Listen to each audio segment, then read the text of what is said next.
Olá, pessoal, muito bem-vindos a este canal. Assim como eu, né, como relatos de outras pessoas que eu venho conversando, o primeiro lugar que a gente vem, né, quando recebe um diagnóstico, quando passa por algum tipo de enfermidade ou que já acontece na nossa saúde, a gente vem direto para as redes sociais, a gente vem direto pro YouTube, a gente vem direto pro Google, para saber e para absorver cada vez mais experiências de outras pessoas que também estão passando por isso. Então, por isso eu decidi criar esse canal.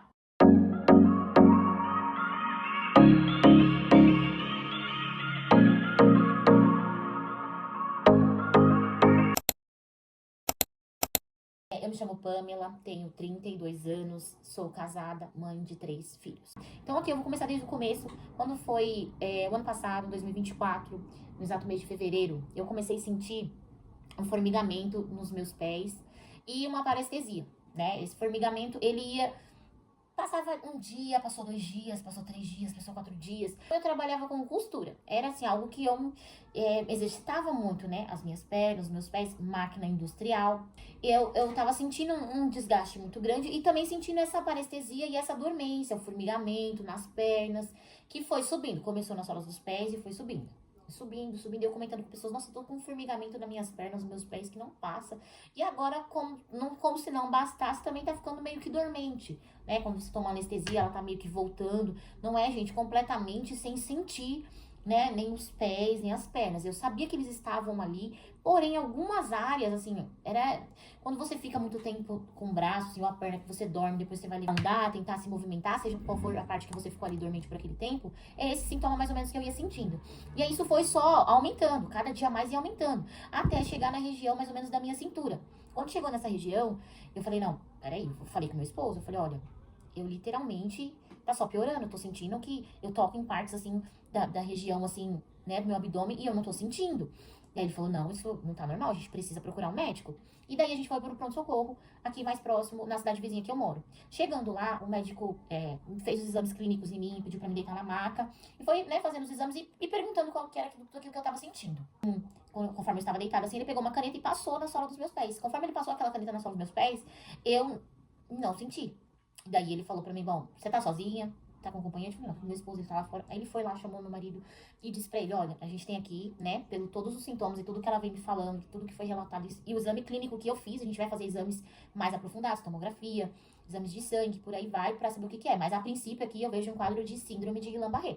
Assim, eu não conhecia essa enfermidade, nunca tinha ouvido falar, né, dessa doença, nem de longe. O meu esposo, ele já conhecia meio assim que por alto, porque um amigo dele, a mãe dele acabou tendo essa enfermidade. Então ele tinha assim mais ou menos, e também um conhecido de famílias assim e tal, da mãe dele que conhecia essa doença. Então ele já ficou meio que assim, né? Aí eu fiquei internada nesse hospital. Pessoal, esse hospital era um hospital onde assim a situação tava bem crítica, tá? No momento que eu estava lá, estava tendo várias situações, muita gente internada. E assim, eu tava internada na sala de emergência, eu fiquei internada na sala de emergência.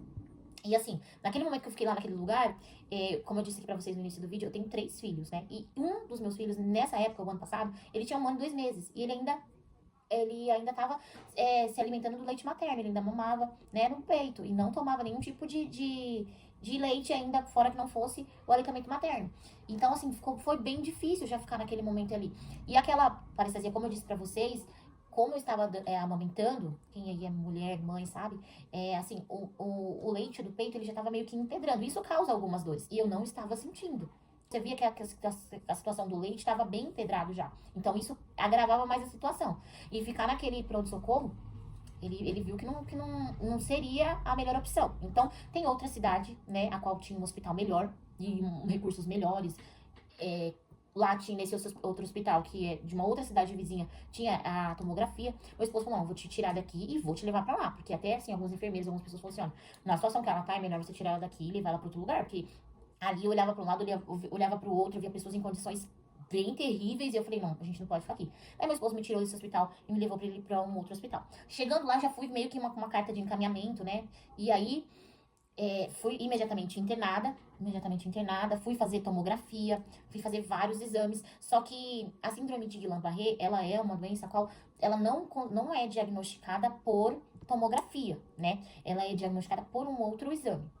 E aí, o que acontece? Nesse hospital que eu estava também não tinha como fazer esse exame, porque era um exame que é o líquor da coluna, né? Onde é tirado um líquido da coluna e é mandado para análise, e lá diz se é ou não a síndrome de Guillain-Barré. Vai falar mais ou menos como que é. Não consigo explicar para vocês aqui detalhadamente como que funciona, porque aqui eu tô falando minha visão de paciente, tá bom?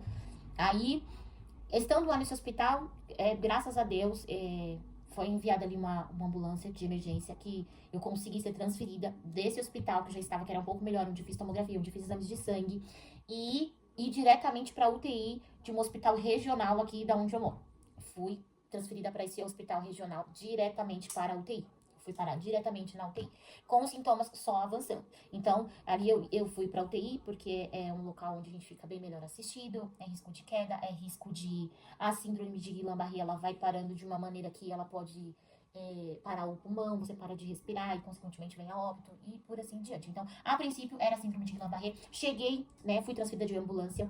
Meu esposo ali comigo me acompanhou até esse hospital regional, né, daqui da região de onde eu moro. Chegando lá, fui internada na UTI. E assim que eu cheguei lá, né, eles já falaram pra mim, olha, leva tudo, ela não pode ficar com nada aqui, tá? Não pode ficar com nada, só ela vai ficar aqui sem celular, sem nada.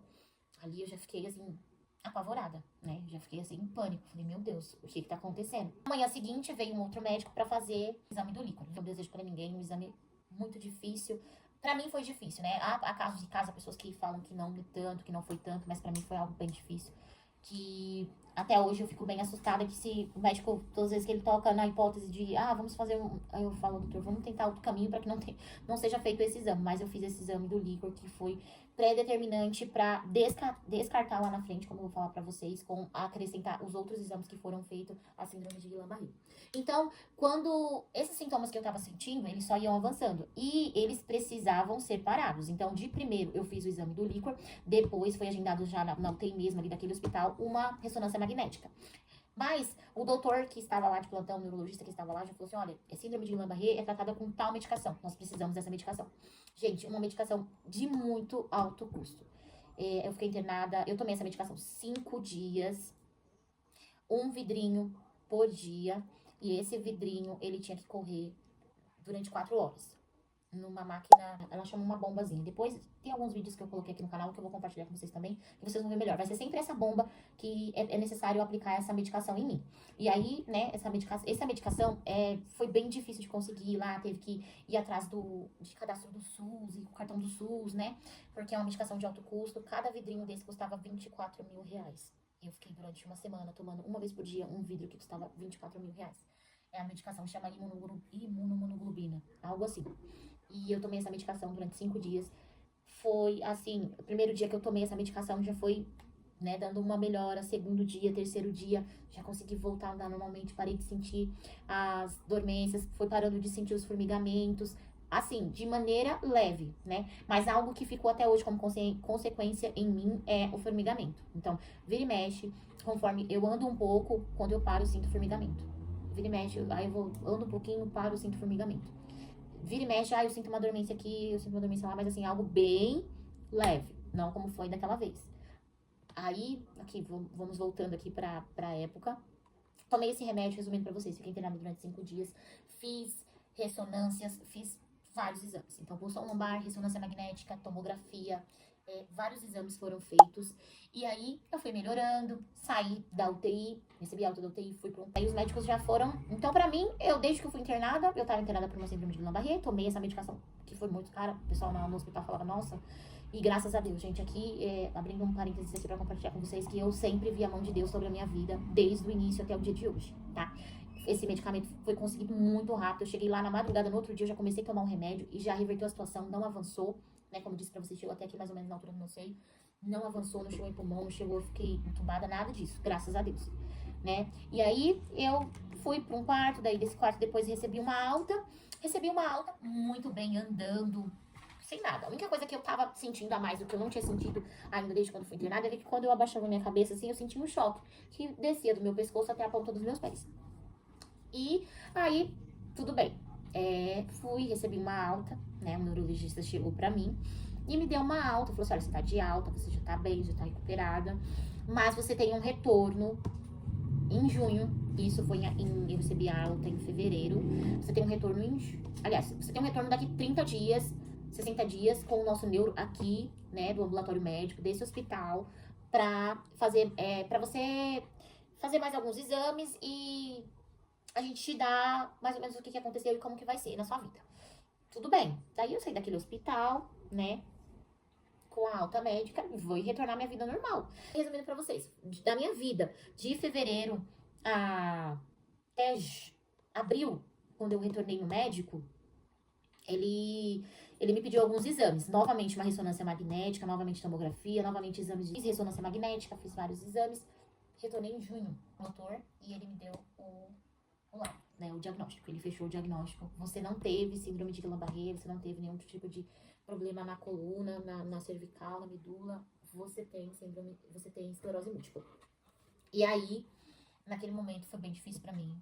Não foi nada fácil. Vou falar pra vocês que foi algo assim que eu vi o meu chão desabar. Ele falou assim, olha, não é uma doença autoimune, né? Uma doença crônica, uma doença degenerativa. E aí, quando você recebe um diagnóstico assim, a única pessoa que eu tinha na minha mente que eu conhecia é aquela moça da Globo que fez aquele programa diarista lá, tá? E aí, você vai, como eu falei aqui no início do vídeo pra vocês, você vai diretamente pro Google, você vai diretamente pro YouTube, você vai diretamente pra internet pra ver, pra tentar entender, pra... Não sei, né? Foi o que eu fiz. Eu acredito que se você estiver vendo esse vídeo agora e você tiver acabado de receber esse diagnóstico, eu quero te dizer que você tenha calma. Tenha calma, não vá por tudo que você vê na internet, do que te dizem, porque cada caso é um caso, cada pessoa é uma pessoa diferente, e cada um de nós somos diferentes, nós não somos iguais uns ao outro, né? E pra cada um vai ser de uma maneira diferente. Então, assim, eu me assustei bastante ali, eu vi meu chão desabar, eu fiquei muito assustada, eu entrei num processo, assim, psicológico da minha mente, que por fora, você olhava pra mim, e ela tá bem, tá tudo bem, mas por dentro, só eu mesmo sabia o que eu tava enfrentando. Bom, gente, esse vídeo ficou muito longo. É uma história muito longa, né? Então, eu tive que dividir esse vídeo em 2 partes, tá bom? Então, você assiste a primeira parte, depois assista a segunda parte, com o final dessa história, o diagnóstico de esclerose múltipla, tá bom? E aguardem, fiquem atentos que virão mais vídeos nesse canal. Tchau, tchau. Fiquem com Deus.